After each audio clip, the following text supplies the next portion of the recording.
Hello, everyone. Happy solstice. And I am so grateful for this night and for this gorgeous darkness and this sweet, velvety, wonderful darkness that we all get to experience. And there was a quote that I heard um, about a year ago, and I wish I remembered who I'm quoting, but it was sitting together in the darkness, that what we need to do is sit together in the darkness. And so with the solstice, it's really interesting. There's a lot of different traditions. There's a lot of different peoples globally around the world who celebrate this. And I like to think about, what is our common ground? What is the ground that we all share when we are in celebrations? Because we know that there are ways that we go along in life without celebrating.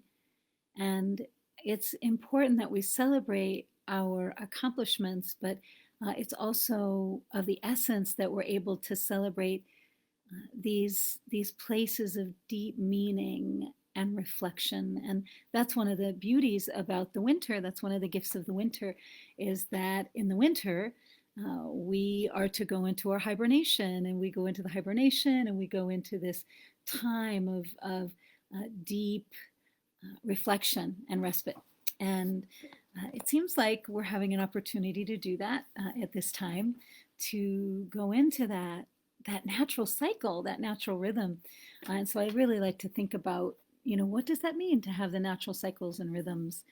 And some people who know a lot about this it's written in the Hopi Survival Kit by Thomas E. Males. And the Hopi have a really specific way of working with the different cycles and the different seasons. And what they're asking us to do is they're asking us to look at the different cycles and seasons and to follow those pathways. And so I love what they have to say here on page 244. And it talks about the annual religious cycles of the Hopi consist of 2 seasons, each which is about 6 months in length. And when the Kachina come to dance in the first season, there are 4 parts. So they talk about preparation, purification, consecration, and thanksgiving, which is kind of a nice thought. So what if we're able to have preparation, purification, consecration, and thanksgiving? So those are cycles that we can follow. Those are cycles and things that we can do. Then the second season, the parts are planting, cultivating, harvesting, and thanksgiving. Planting, cultivating, harvesting, and thanksgiving. If the substance names sound ordinary to you, you will find that as they are performed, they are more like a mother's involved love relationship with a child, for they are the steps needed to build a powerful bond between Mother Earth and ourselves. So we're thinking about, what is the powerful bond that we want to build between the earth and ourselves? And so they go on here to talk about this particular season. But what they also talk about is they also talk about what is needed. So there's these instructions that help us to learn how to live better. And there's so many instructions. So when I think about there's also the Persian holiday of Yalda. And so we think about how the Persians would celebrate this day, and the belief that the sun is asking, and daylight is asking for us to really support the daylight and to acknowledge and to honor the darkness and the night. So we acknowledge and we honor both of those places and their equality. So we're honoring the equality, but what we're also recognizing is we're recognizing that we are calling or asking for the sun to return. And I appreciate how it's celebrated in that people stay up all night. And so they're in the darkness together, staying up all night. And there's feasting that happens with all the different kinds of fruit. So there's grapes and there's persimmons. I love persimmons. Mom was telling me a story about persimmons yesterday that I was really appreciating. And then, of course, pomegranates. So we have our pomegranates.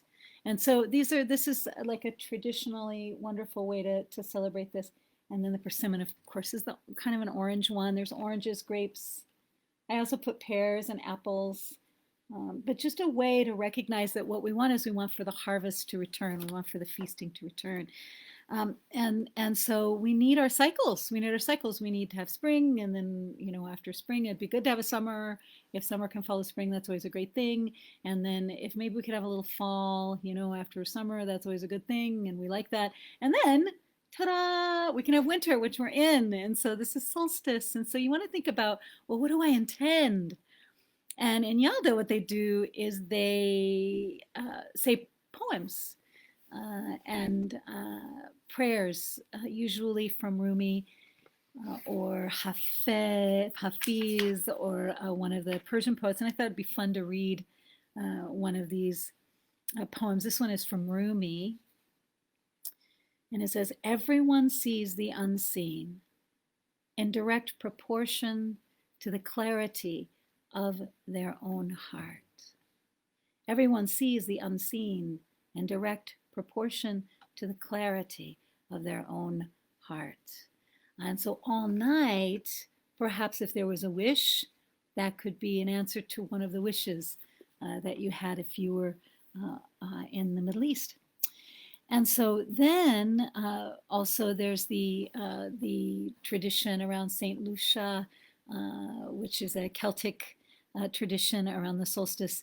But all of them involve either poetry, song, dance, some form of prayer, of gratitude or thanksgiving. And so I appreciate from the Hopis that they've asked us to share and to engage in the cycles of life, which is so exciting, the cycles of life. So we can stay up and as late as we can, at least.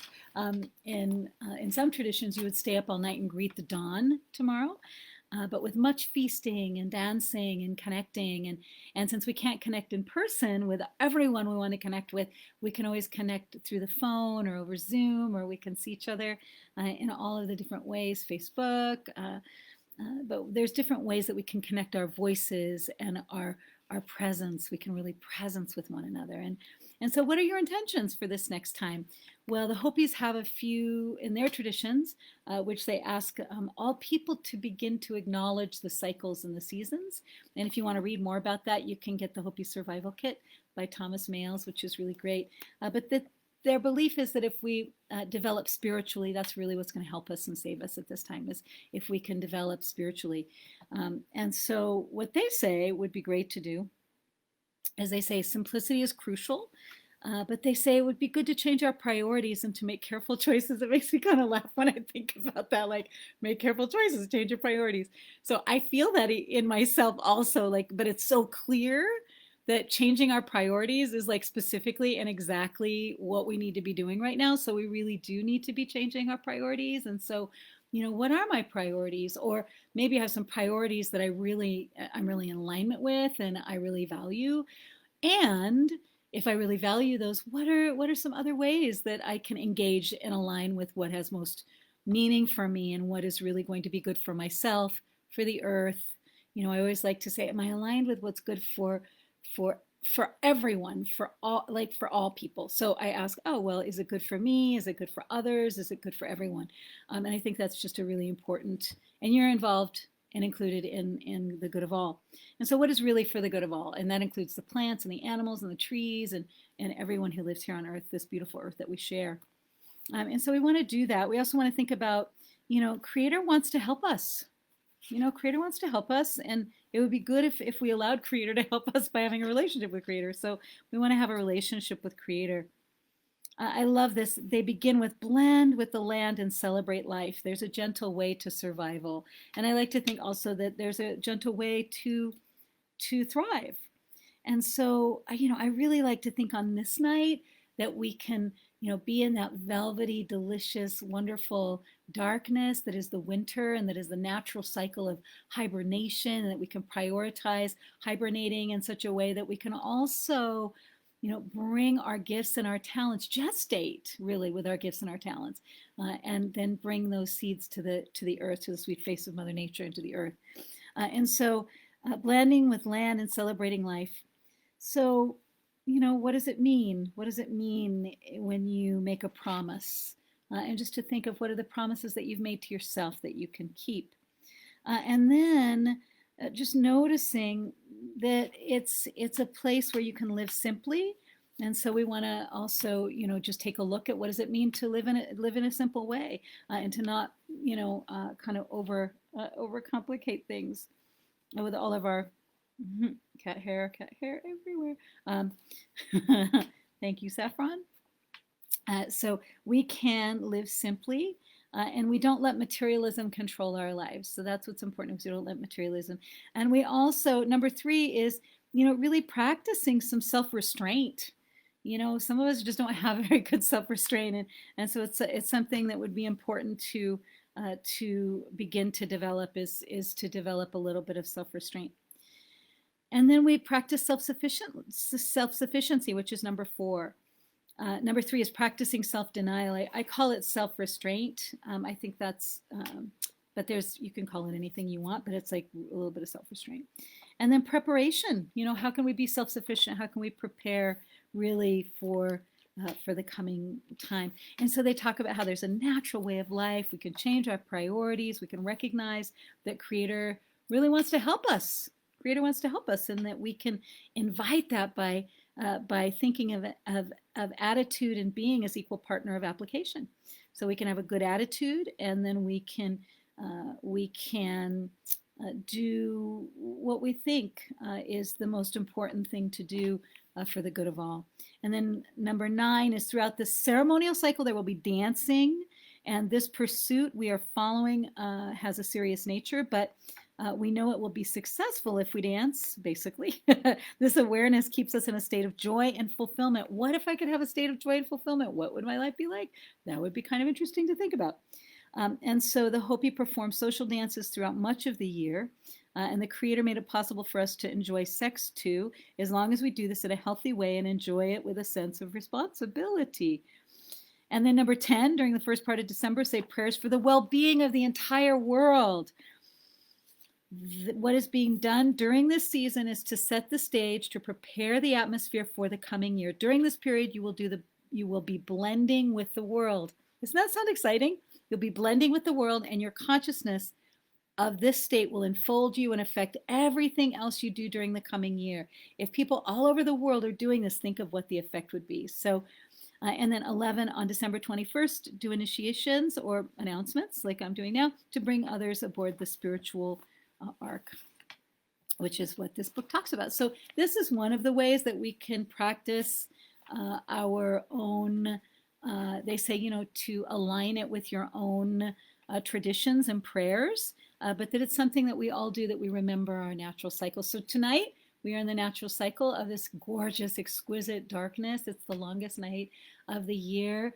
And our prayer is that we have the night and the day, and that now the day will be able to be restored. So how can we ask that the day be restored, and also acknowledge and revel in the darkness and in the night?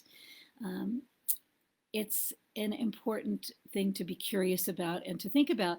And so I would wish you all a happy solstice. And I would think about, what is your sacred intention? I like to call it a sacred intention, or, what is your intention for this coming year? And, I think about love and right relationship with the earth, and, the power of love and the mysteries of love. And, love is the greatest healing power that we have. So if we want to experience the grace of the restoration of balance and of what is natural, then we can think about appreciation and acknowledgement and gratitude and forgiveness, laughter and play.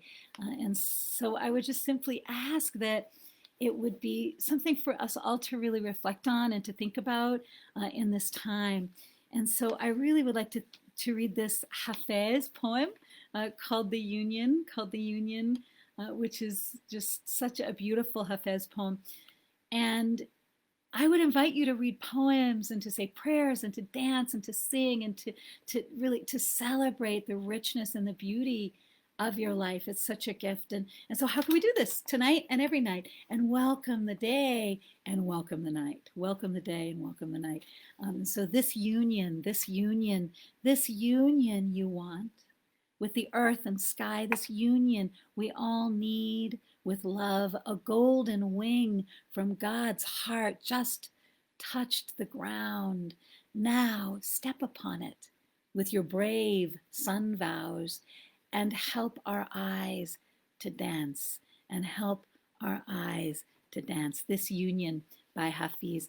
Happy solstice, everyone, and I send prayers that your intentions come into being and that you are received and fulfilled and blessed with all that is ignited within you so you can deliver your gifts and your talents to the sweet face of Mother Nature.